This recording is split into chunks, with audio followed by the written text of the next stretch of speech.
What's going on, guys? Thanks for joining my channel. This is Tony with Lopez Arts. I wanted to go ahead and talk about frequency separation in automotive photography. And I'm not really quite sure because I haven't done research. I'm not in automotive photography groups, but I haven't found out if people actually use this.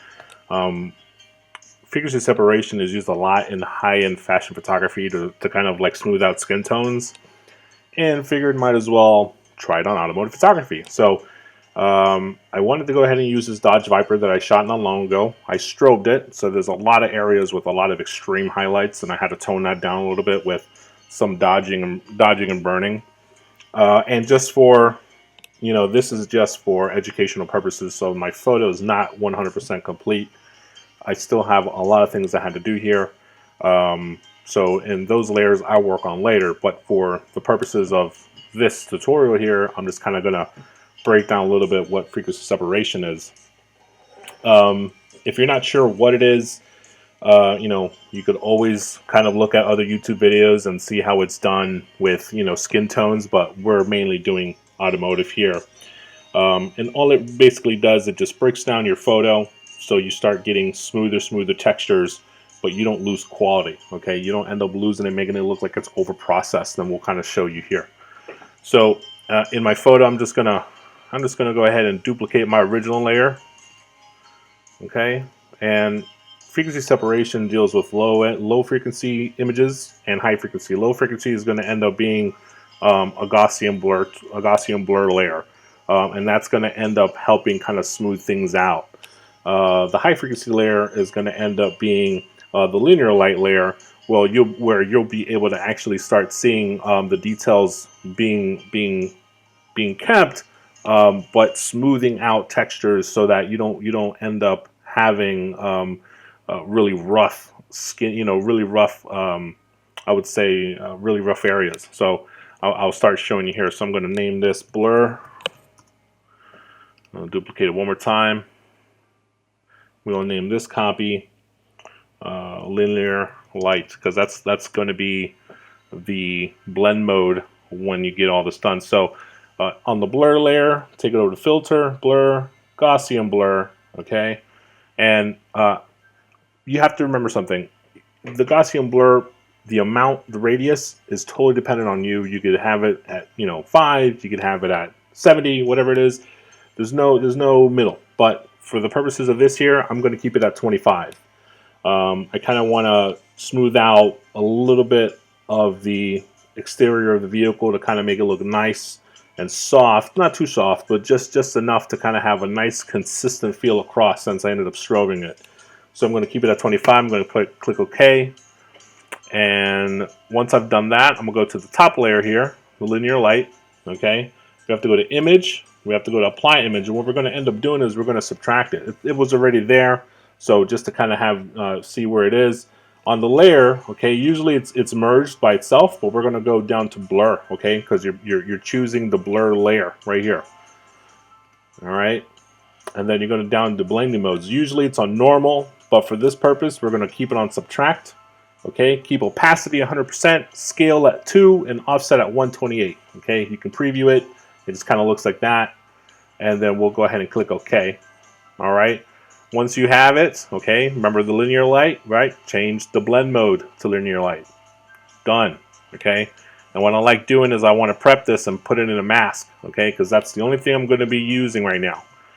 And for this purpose here, let's just put this in a folder, okay? So we only work inside of this folder, all right? Nothing else.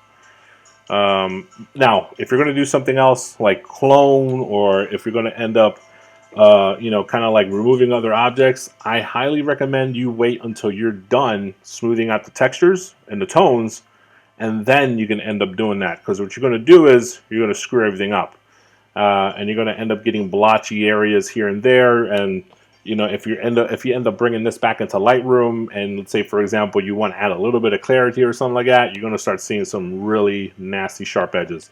So be very careful when you finish these things. Back into linear light here. Okay, there's two ways to do this.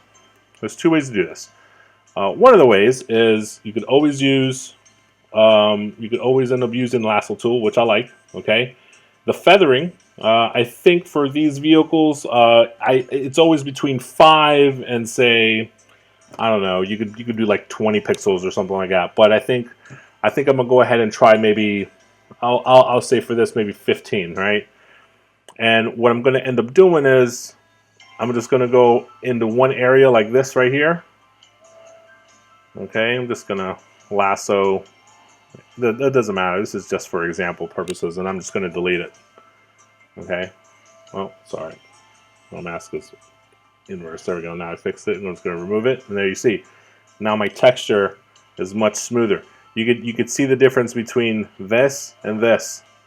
Okay, and I'm not done. So because I'm not finished, I'm just gonna kind of go around my shadow, go a little bit around here, a little bit around here, go back around, and then just kind of finish up here. Okay, I'm just gonna delete that again. All right, so now you can kind of see the smoothness that it has. You know, almost makes it almost gives the vehicle a matte finish.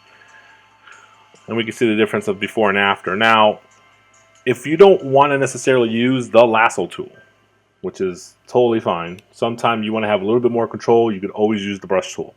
Or you could even use the pen tool. If you end up using the pen tool, make sure you set your feathering right. You know, it could be like, 5 or 8 or whatever it is you want to do. It just depends. If you end up using a brush, you don't have much of a feather other than a hardness, so you're just going to have to fix that. For this purpose here, I'm gonna bring that back in. So I'm still on my mask layer. And let's oops, sorry. Let's bring all this back in real quick. Okay. I'm gonna bring all that back in so you can kind of see it. We're gonna zoom in just one more time. Okay. Now with my brush tool, okay, I want to go ahead. I don't want to make it too large there, so I'll probably keep it at maybe like 100 pixels or something. Hardness, maybe I'll keep it at 20, so that way it's not this is basically the feathering. So if I go to here, it's a solid circle. If I keep it down at 20, it's feathered pretty well. Okay, so I think at 20%, 21, whatever you want to do, it just depends on your preference there. Keep it. I would recommend keep it below 30. But here we go, and we're smoothing this out. Okay. Now, if it's too much, I just went ahead and undid my change. If it's too much, go down to opacity. Maybe you want to bring it down to 60%, 50%, whatever, and just start working on it. Just little by little here. You don't have to go too crazy on it. You just basically want to go ahead and smooth out those areas that the car would look best on. That's all this is doing. If you've already gone ahead and done your dodging and burning, good job, great. I don't want to get my shadow in there. I still want to retain that. I come back over here and just kind of feather that back in there. Other areas as well, you kind of see here. We want to fix some of that. So again, I would just bring my brush tool and just kind of work on it. You can start seeing, the body's starting to look a lot cleaner. You don't have to go to every area, just whatever spots you need to work on, whatever will work for you. So I'm not going to do the whole car. This is just a tutorial so you can kind of see and understand what I'm doing here. And then hopefully, this kind of stuff helps you in your photography and your editing, whenever you get a chance. If you start lighting, or maybe you have a nice sunset and you just kind of see the texture's too harsh, you just want to fix it. All right, so I'm gonna zoom back out and I'm gonna show you the before. Okay, and that's the after. The tones are so much better now. And if you don't want to keep it that much, again, you can pretty much go into the group itself and just change the opacity. Bring it down to where you want. And work off of that. So that's pretty much with frequency separation for automotive photography. I really appreciate you guys watching the video. Make sure you follow me on Instagram. Any questions you have, drop a like. Share with your friends, whatever it is. You guys take care. Peace.